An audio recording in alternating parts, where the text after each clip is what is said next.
give you 3 reasons why I'm sure Ten Hag will be successful in his time at Manchester United. Number 1 is because the managers that are in the same tactical mold as Ten Hag, that have taken control of the top teams in the Premiership since 1998 that I can remember is Wenger, Pochettino, Sarri, Guardiola, Klopp. And 4 out of the 5 have won the title. The only one that has never won was Pochettino when he was at Tottenham, but you can put that down to the lack of backing from the board. The least you're going to get from proactive managers is entertaining football and challenging for cup competitions. Most Manchester United fans just want to watch their team play entertaining football, because it's been over 10 years since United fans enjoyed watching their team on a consistent basis, and then in time start to compete for honors. And eventually begin winning. But most people say that if Manchester United do not get enough signings, they will have a repeat of last season, because the current team isn't good enough. The team is not able to create chances and control a game of football. But that is far from the truth. Because to play a controlled attacking-based football style, you don't need world-class players. Being composed on the ball and controlling the game when in possession is a basic fundamental for most managers in the top European leagues, no matter what style you play. They can adopt a counter-attacking style, and compact style, and high-pressing style. When you have the ball, you need the basic fundamentals in being composed and able to control the game, and this can be taught by repetition, team structure, and off-the-ball movement. This can be taught to a lower caliber player, so they're able to plug a gap until you buy a better player. European managers realize that controlling a game gives you a higher chance of winning. Now let me say this: playing in controlled possession-based style does not guarantee winning football matches. But what it gives your team is a platform. A platform to be able to perform more consistently. This will enable the manager to have the confidence to put in a youth player or an average player, and know that they will give him a base level performance rating of a 6 or 7. So in time, the team and your more quality players will improve their consistency, which builds confidence, so they can perform at a higher level. And you will see this by your team creating more chances. But I will say it again, playing possession football does not guarantee winning. I will use Fulham and Leeds as an example. They both got promoted by playing attacking football. When they started playing in the Premiership, with mostly Championship players, they were still able to play attacking football. They were able to be confident and composed in possession.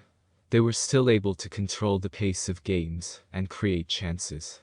But they weren't able to win enough games, mainly because they do not have clinical finishers to put away the chances they create, and their defenders produce too much errors.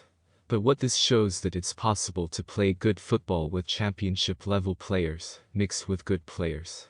You can use Brighton and Crystal Palace, who have better defenders than the previous 2. The team is built up with rejects from top teams, youth players and Championship players. When playing, they are also able to be confident, composed and control the pace of the game. But do not win enough because their forward line is not clinical. If we go back a couple of years when Leicester was challenging for Champions League places playing controlled attacking football, they probably had one world-class player in their team, and the rest is built with good and decent players. When your team plays with European fundamentals and has an attacking managers plus have the financial backing, this is when you get the Manchester Cities and Liverpool of this world. Essentially, the only difference between Leeds under Bielsa and Liverpool is financial backing.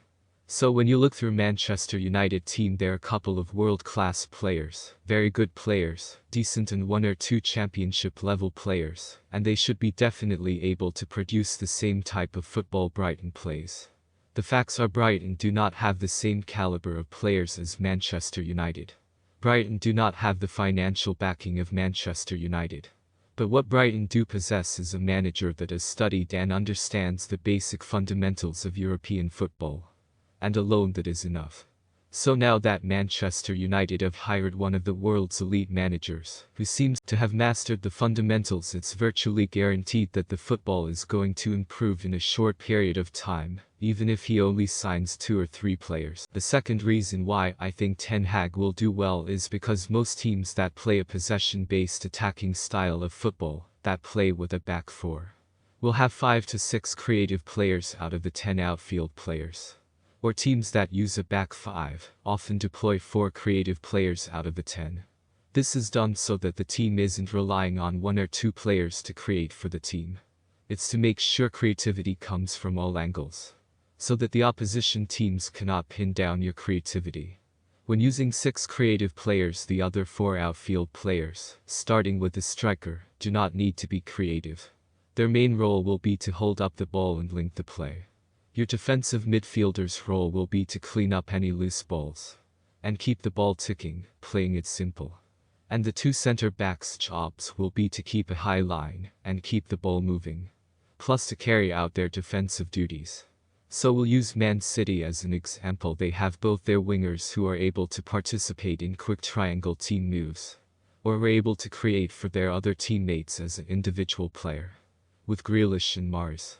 And you have the 2 fullbacks in Cancelo and Walker who can take part in team moves or create individually by clever passing and crosses, as well as create space for the wingers by overlapping.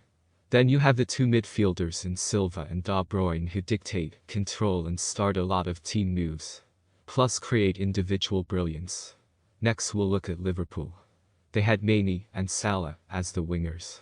The 2 fullbacks are Robertson and Trent, with the 2 midfielders in Henderson and Thiago. You also have several other teams that play with 6 creators with Bayern, Real Madrid, Barcelona, and Leicester. Then you have teams that play with 5 creators. Those teams are likely to use a double pivot like Ajax and Milan. And most teams that play with 5 at the back will use 4 creators, like Chelsea and Tottenham. Now if you analyze Manchester United last season, they had Sancho on the left, who is a very creative player. Sancho has excellent ball manipulation skills. He is able to attract players to him so he can create space for others. Sancho also has decent crossing and very good link-up plays with his passing. And on the right they had Elanga. Elanga, who is not really a creative player. Plus he is not being used in his favorite position. Elanga has said that he prefers to play on the left, but whether he plays on the left or the right, his ball manipulation skills is not good enough, and is not capable of lure players towards him, and his link-up passing play isn't good enough either. Plus he hasn't shown that his crossing is up to par. His main strengths that he has shown are his pace and willing running, and that not enough to be consistently effective. Next we have Bruno, who is Manchester United's main central creator. Bruno, as we've seen, is not very patient in possession, and he often likes to force openings a lot of the times. As an attacking midfielder, his main goal is to create, and he welcomes the responsibility. Now we'll get to the most important players in most attacking teams, is the fullbacks. Fullbacks often give the teams their width.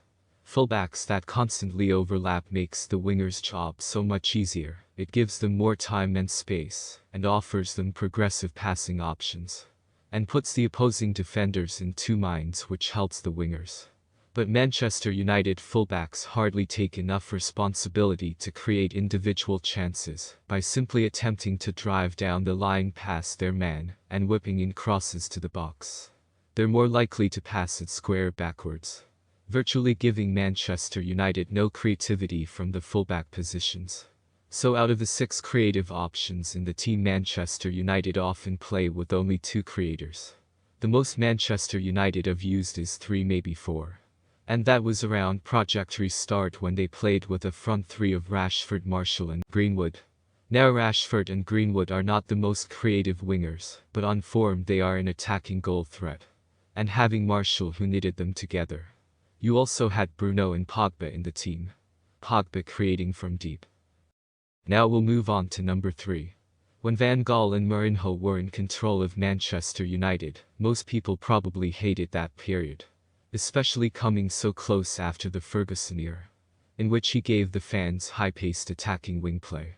Then having the sudden change to Van Gaal's controlled patient possession style. In his time at the club, Van Gaal was able to install his philosophy, and he got Manchester United to playing how he wanted. Well, he was trying to build a young new United. He had the elder players and younger players, the talented and less talented players, were able to fit right into the team and perform. So because I have seen that the transformation happened before under Van Gaal, I have no doubt it could happen again under Ten Hag. Even when Mourinho came in, the players were capable to adopt to his style, even though it was completely different from Van Gaal's. Mourinho's style was a more compact and physical style. He didn't put as much emphasis on ball possession. In the first 2 years, Mourinho was able to install enough of his tactic for the team to win 3 trophies in his first year at United. And Mourinho was starting to mold the team to his liking. Until the board halted his progress by not getting him the players he needed to complete his desired vision, and that is when the downfall and the cracks started to appear. Over Ole's tenure at United, many people questioned that if Ole had the tactical nous. And that could possibly be right. Because over the 3 years at United there was no clear idea what Ole was implementing, and has affected the players and the fans, because on a surface level can see no cohesion, no patterns of play, no movement in the team, so what gets highlighted more is the players' weaknesses, and on occasion the more gifted players will show their individual brilliance, but it's very inconsistent, so what fans have concluded is over the last 6 years under 3 different managers the players haven't shown that they're good enough to wear the United shirt. But if you take a closer look, starting with Mourinho, we all knew Mourinho's style of play is physical, compact and pragmatic, so it's unfair to blame the players for not to be able to play in a more expansive way, when the tactic you're given is more pragmatic for 2.5 years, and it was very similar under Ole for the next 3 years. Over that period the only tactical proof we saw from Ole was his counter-attacking style. So it was very difficult for the players to go out and play a cohesive, controlled, possession-based style of football, without the coaches laying down any foundations for the players to build upon. And then you had Ralf Rangnick. But like Klopp said, he would not have enough time to implement and teach his philosophy. But the shining light is Van Gaal, because out of these 4 managers, he was the only one who based his game around being in possession of the ball. As he said, the opposition team cannot score if they have not got the ball. So Van Gaal was able to take charge of Manchester United and implement his philosophy. And this is the sort of pedigree where Ten Hag comes from, but he is a more attack coach. So the future looks bright.